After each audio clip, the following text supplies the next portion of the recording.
sa mga tanim natin mga kabayan,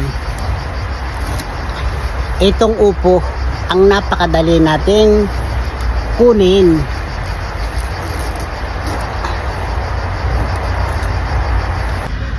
At ang pumapangalawa mga kabayan, itong ating sempreng ampalaya. Kahit sa puno pala meron tayong nakukuha.